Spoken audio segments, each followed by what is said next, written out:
Halo, kali ini kita akan berbicara masalah heart rate amplification. Nah, di sini apa itu heart rate amplification? Kenapa kita butuh ini? Ada kasus seperti ini. Ini adalah output dari sebuah sensor heart rate. Yang di sini tentunya ada bentuk detak jantung ya. Dan ini ada DC offset.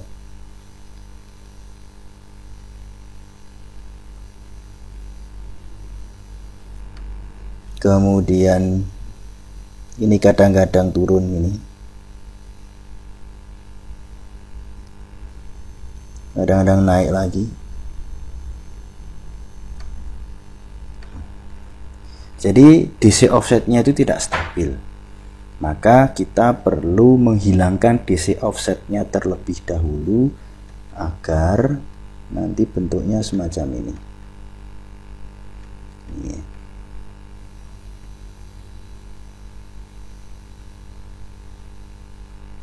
Jadi bisa stabil. Ini kan berawal dari titik 0 terus kan, tidak naik turun naik turun. Nah, untuk menstabilkan atau menghilangkan DC offset ini kita menggunakan high pass filter. Rangkaiannya seperti apa? Ini input, kemudian di sini ada di sini ada kapasitor, di sini ada R, kita groundkan, kemudian di sini outputnya. Input tentunya ya ini dari gelombang ini, yang output dari output dari sensor, kemudian output dari sensor, kemudian dimasukkan ke high pass filter. Nah, berapakah nilai C dan R-nya? Nah, di sini ada rumus di high pass filter itu untuk mencari nilai C sama dengan 1/2 pi R frekuensi cutoff. Nah, apa ini frekuensi cutoff? Nah, frekuensi cutoff adalah frekuensi batasan, frekuensi batas. Ini kan high pass, berarti kan hanya frekuensi tinggi, atau bukan frekuensi tinggi ya, hanya frekuensi yang lebih tinggi dari frekuensi cutoff yang akan dilewatkan gitu. Nah, untuk denyut jantung sendiri kan rata-rata kan sekitar 90 sampai 100 ya. Nah, kita pakai frekuensi cutoff-nya seumpama 60 atau berapa ya? 30 lah gitu, 30 lah. Kita pakai 30 Hz. Gitu. Jadi kalau kurang dari 30 dia akan gelombangnya ini akan tereduksi amplitudenya, berkurang. Gitu nih.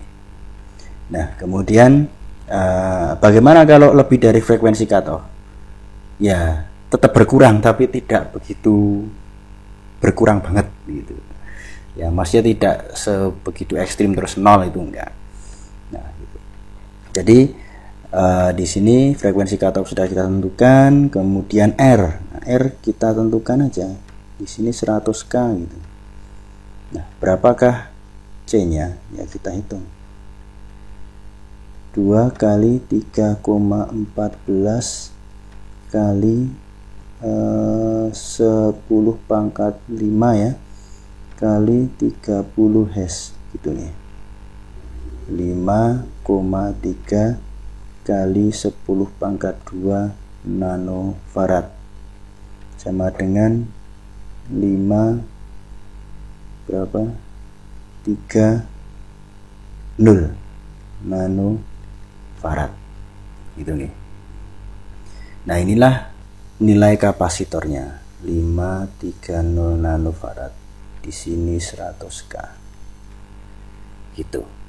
Nah, coba kita buat simulasinya terlebih dahulu. Kita menggunakan Proteus New Design.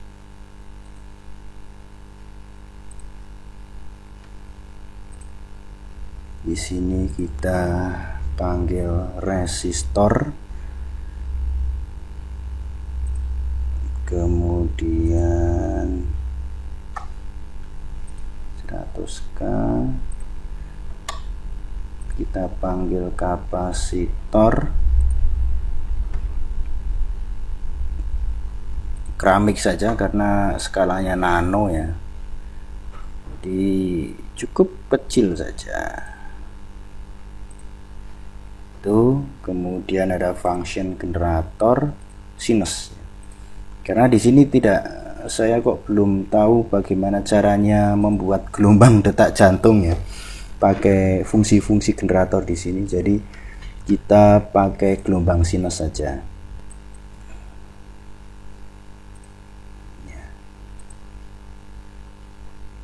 Ini kita hubungkan,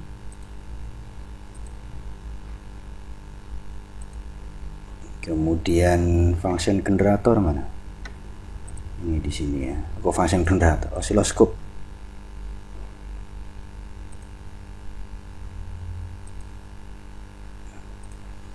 Klik kanan, place terminal ground.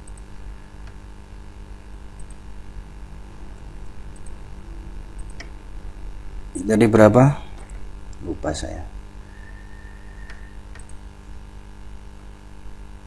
530 nano.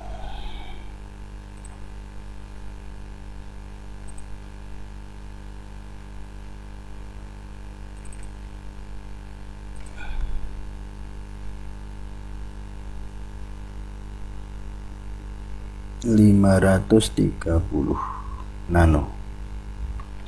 Oke, kemudian kita atur frekuensinya. Nah, tadi kan amplitudenya itu kan sekitar 10 mili ya, peak to peak. Kita pakai aja di sini yang peak to peak 10 mili. 10 mili. Kemudian kan ada DC offset tadi, kita buat aja DC offsetnya berapa, 20 gitu, 20 mili volt. Kemudian frekuensinya, nah, frekuensinya berapa ya, kita pakai aja 90 Hz gitu, rata-rata kan detak jantungan segitu. Oke. Nah, untuk ini kita masukkan ke sini, kemudian kita masukkan ke sini ya, itu ya.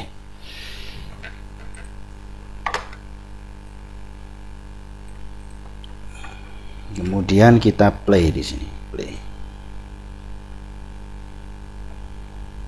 Oke, skalanya coba ini kita semua nolkan. Sorry, ini vertikal ya, vertikal adjustment. Kemudian B nya juga kita nolkan,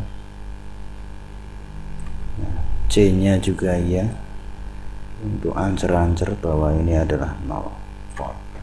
Oke, yang pink ini adalah ancer-ancer 0. Kemudian skalanya 10 mili, kelihatan kan 10 mili tadi kan 10 mili volt peak to peak ya, ini 10 mili volt peak to peak, jadi per div nya ini kan 10, kalau peak to peak berarti kan cuma ke atas 5 ke bawah 5, jadi separuhnya pas toh. Kita begini. Oke. Kemudian yang di sini, nah sama juga. Nah, ini idealnya memang plug ketiplek semacam ini ya, tapi nanti kalau dipraktekkan pasti agak mendahului ini tegangannya, mendahului sedikit, jadi tidak begitu persis semacam ini dan lebih berkurang amplitudenya. Oh sorry, ini belum DC. Nah gini, tadi kan DC offsetnya kan 20 ya, ini per div nya 5, berarti 1 2 3 4 Nah, di sini pas toh ini. Di sini tengah-tengahnya dari yang input gelombang kuning ini. Berarti di sini DC offsetnya bener 20 mV. Nah, setelah itu yang B ini adalah output dari filter. Nah, ini kan yang B adalah output dari filter, pas di sumbu 0 ini swing. Oke. Nah, ini adalah fungsi atau simulasi dari high pass filter itu. Kemudian yang berikutnya, nah di sini sudah. Setelah itu kita kuatkan karena ini kecil sekali. Jadi bagaimana cara penguatannya? Nah, penguatannya itu ini saya sudah buat. Penguatannya pakai double inverting. Jadi inverting amplifier sinyal. Nah, ini kan tadi sudah nih. Dari kita sudah buat high pass filternya. Saya zoom dulu.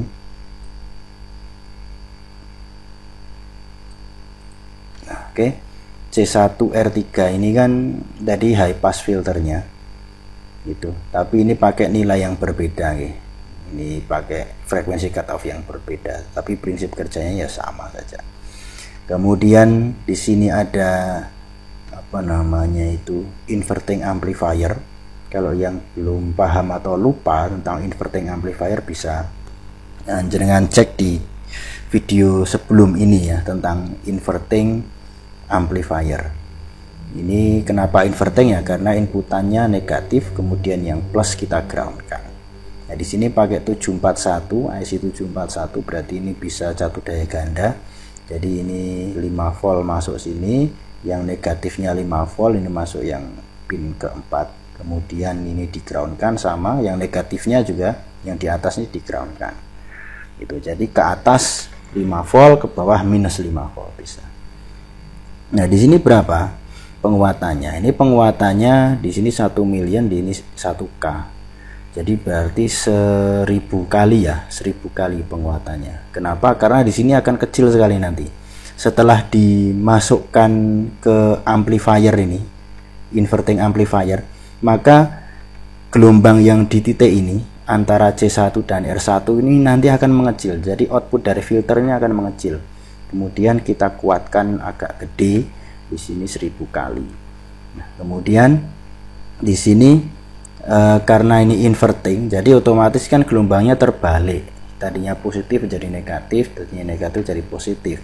Kemudian kita balik lagi pakai inverting amplifier juga. Nah, di sini penguatannya cukup 8 kali saja. Gitu nggih. Tapi itu depend on your calculation gitu ya. Jadi kalau di sini saya kepengennya penguatannya 100 kali ya, maka di sini juga penguatannya 800 kali. 80 kali itu kan bisa saja. Jadi tergantung jenengan mau menguatkan berapa kali, tetapi jangan menguatkan terlalu banyak pada suatu inverting amplifier karena nanti gelombangnya pasti cacat. Itu. Ini saya coba 10.000 kali penguatan, gelombangnya cacat. Ya. Jadi ya nanti dicoba-coba aja, kan disimulasikan kan. Kemudian ini setelah dibalik lagi, tapi dengan penguatan penguatan 8 kali, ini 8K dan 1. Nah, kemudian di sini ada satu hal yang menarik. Di sini adalah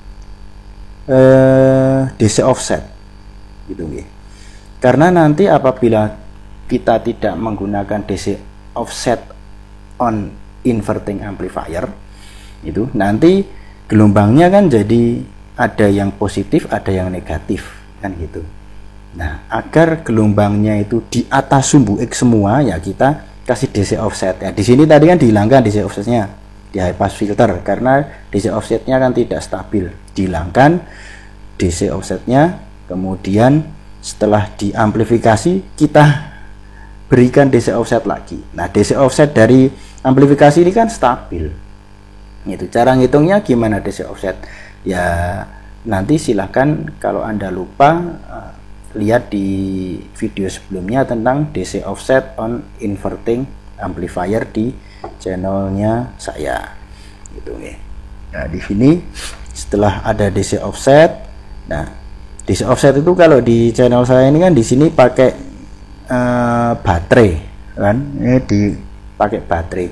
Nah karena kita nggak mungkin kalau memakai baterai, seumpama output dari DC offsetnya itu hasil perhitungan dari DC offsetnya itu taruhlah 0,67, itu mana ada baterai segitu.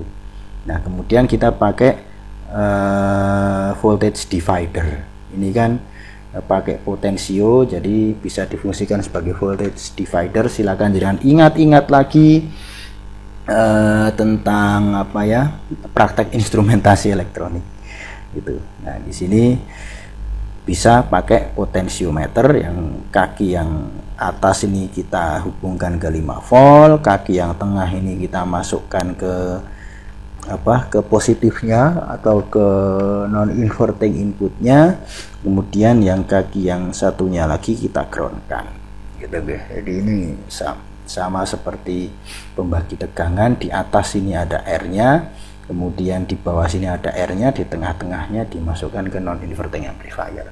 Bedanya ini bisa di-tune gitu ya. Nah di sini bagaimanakah hasilnya? Nah, kita play saja. Nah oke. Di sini hasilnya coba, yang A itu adalah dari function generatornya, inputannya itu nih, yang A ini. Jadi ini sumbernya di sini ya, sumbernya di 120 ini di mana sebentar. Nah itu yang garis putus-putus itu horizontal, nah di sini nih. Nah ini inputannya itu kan ada offset ke atas, ini saya buat berapa ini, 10 mili ya, offsetnya 10 mili. Tadi kan contohnya 20 mili, ini offsetnya 10 mili. Kemudian setelah itu masukkan ke high pass filter, ini saya ukur menggunakan channel B ya, channel B ini yang biru ini. Nah, ini coba lihat, ini kan gelombangnya kan kecil sekali ya kan. Tadi kan kalau kita simulasikan cuma high pass filter tok, itu besaran amplitudenya hampir sama atau bisa dikatakan sama. Tapi setelah dimasukkan ke inverting input pada inverting amplifier ini, dia akan tereduksi jadi kecil sekali. Nah kecil sekali ini ya jenengan bisa kira-kira ini berapa ya kan gitu, ini berapa volt ya, kemudian berapa penguatan yang harus saya buat kan gitu. Dikira-kira saja berdasarkan ini pengukuran di osiloskop berapa volt. Kemudian setelah itu yang output dari non inverting amplifier pertama itu C. Nah yang merah ini, oke, ini kita kuatkan, tapi ini kan skalanya 1. Kalau ini tadi yang A itu 10 mV, ini 2 mV, ini skala 1. Nah coba kita kecilkan skalanya. Nah ya kan, gimana kalau pas 10 mV, jadi gede banget. Ini karena sudah dikuatkan 1000 kali itu ya, jadi gede banget. Oke, nah di sini bisa dilihat bahwa terbalik, yang biru ini kan ke atas, sedikit ke atas. Nah maka yang output dari inverternya jadi ke bawah ya kan, jadi kebalikan. Oke, nah setelah ini kita kuatkan 1000 kali, kemudian kita kuatkan lagi 8 kali pada channel D. Ini saya ukur pakai channel D. Yang D ini yang hijau ini, coba ini saya kecilkan dulu 1 volt. Nah itu, kemudian ini saya pakai penguatan 8 kali yang ada di channel D, yang hijau ini ya. Tadi yang channel C ini kan ini yang pink ini. sudah 8 kali penguatannya, dan ini juga terbalik juga karena ini inverting yang kedua kan. Di sini ya pas turun, ini ke atas gitu. Nah kemudian ini pas 0, bisa pas 0. Kenapa? Ya karena ini tadi sudah saya kasih DC offset. Di sini kan pas sumbu X nya, jadi ada di atas sumbu X itu. Kalau di atas sumbu X kita ngukurnya enak. Jadi di sini outputnya ini dari second inverting amplifier, kemudian kita masukkan ke osiloskop. Yang probe yang satunya kan ada 2 kabel tuh, yang satunya kita groundkan. Nah groundnya ya pas di sini, enggak apa-apa, sama dengan di sini. Nah, maka nanti ke atasnya maksimal 5 volt. Ini berapa volt ini ke atasnya? Ini 1 2 3 volt. Jadi 3 volt peak to peak itu ya, dari 0 sampai 3 volt begitu. Jadi ini adalah salah satu contoh simulasi untuk penguatan dari pada output heart rate sensor. Jadi kita hilangkan DC offsetnya, kemudian kita kuatkan menggunakan inverting amplifier, kita balik dan kuatkan menggunakan inverting amplifier yang kedua, dan kita beri DC offset agar tadi gelombang outputnya bisa ada di atas sumbu X seperti ini yang hijau itu ya. Oke, mungkin Anda agak bingung, tapi saya sarankan Anda mencoba ini dulu ya. Anda coba simulasikan di Proteus. Nah nanti kan terus ternyata seperti ini. Nah itu ya. Oke, cukup sekian dari saya, kurang lebihnya mohon maaf, semoga bermanfaat.